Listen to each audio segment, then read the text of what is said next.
Gotita de esperanza en medio de las tormentas. Reflexión diaria de Monseñor Marco Antonio Merchán Ladino, obispo de la diócesis de Vélez, para alimentar nuestro espíritu y animar nuestra confianza en Dios nuestro Señor.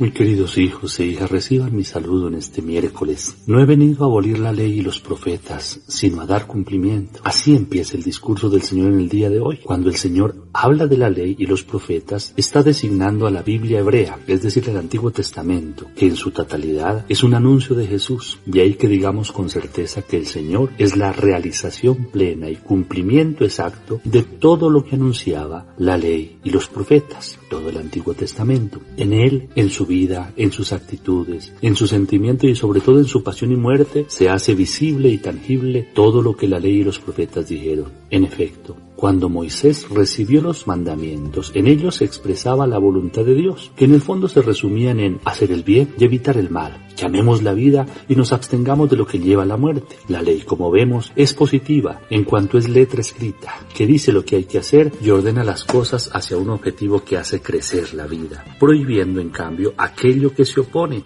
a este crecimiento. Pero no pasa de ser letra, que no salva. De otra parte, el ser humano es siempre engañado por el demonio, y así terminamos invirtiendo las cosas, de manera que consideramos bueno lo malo y malo lo que es un bien, y esto se vuelve repetitivo hasta convertirse en una costumbre que de alguna manera, engañados, terminamos siempre justificando. Por este motivo los profetas no hacen otra cosa que denunciar la desobediencia de la ley y llamar a la conversión. Pero humanamente esto no siempre es fácil. Se necesita una fuerza interior capaz de mover la voluntad a hacer lo contrario de lo que el instinto seducido y engañado intenta siempre hacer. De ahí que se anunciará un corazón y un espíritu nuevo que nos hiciera capaces de amar y de obedecer. Este corazón y espíritu nuevos es precisamente lo que nos dona el Señor Jesús. La ley con sus prohibiciones de un lado nos seduce, nos estimula, nos abre un apetito y nos hace salir el veneno del mal que hay en nosotros, que termina intoxicándonos y llevándonos a transgredir la ley y hacer lo que no deberíamos y a evitar en cambio aquello que sí deberíamos hacer y cumplir. Y de otro lado, una vez que nos ha seducido, nos acusa, nos echa en cara el mal cometido y no nos permite descubrir el auténtico rostro de Dios que da la vida.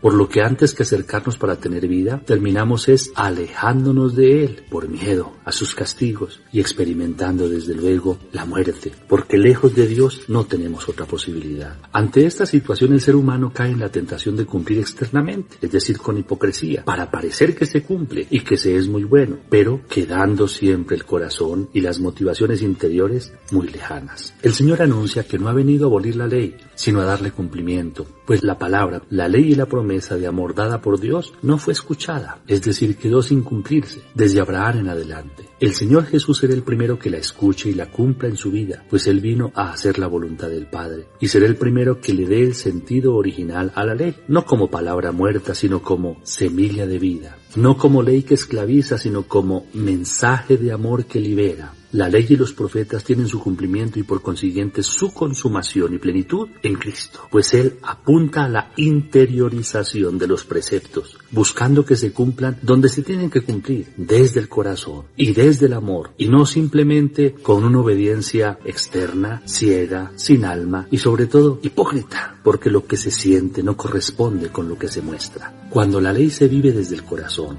desde el amor auténtico, la consecuencia es que no se descuida ni una tilde, ni una coma, nada, por banal e insignificante que parezca, simplemente porque no es que seamos quisquillosos y meticulosos en las cosas pequeñitas. No, la explicación es simple. El amor no descuida ni los detalles más mínimos. Por el contrario, se esmera y manifiesta su grandeza en las atenciones más pequeñas. De ahí que los enamorados digan la frase, son detalles que enamoran. En efecto, los detalles son signo de amor. Quien no ama siempre verá las normas como pesadas, cansonas, imposibles de cumplir. Quien ama, en cambio, lo cumple todo libremente y no es obligado, sino motivado por el amor. La grandeza del discípulo del Señor es saber hacer y enseñar lo que le dicte el amor extremo del cual está lleno su corazón. Y ahí se encuentra la identidad del discípulo del Señor, que es aquel que, como Jesús, da cumplimiento pasando de la teoría a la práctica, pero no, como ya dijimos, con una obediencia ansiosa y preocupada por no olvidar nada, sino con la libertad propia del que ama y se entrega plenamente a los demás, en el amor de Jesús, convirtiendo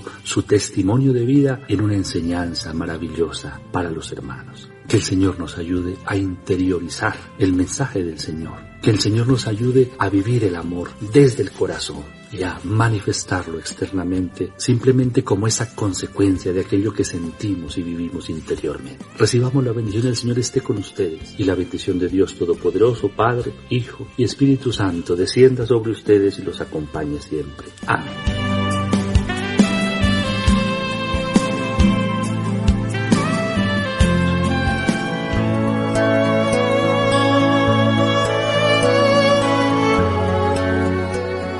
Gotita de esperanza en medio de las tormentas. Reflexión diaria de Monseñor Marco Antonio Merchán Ladino, obispo de la diócesis de Vélez, para alimentar nuestro espíritu y animar nuestra confianza en Dios nuestro Señor.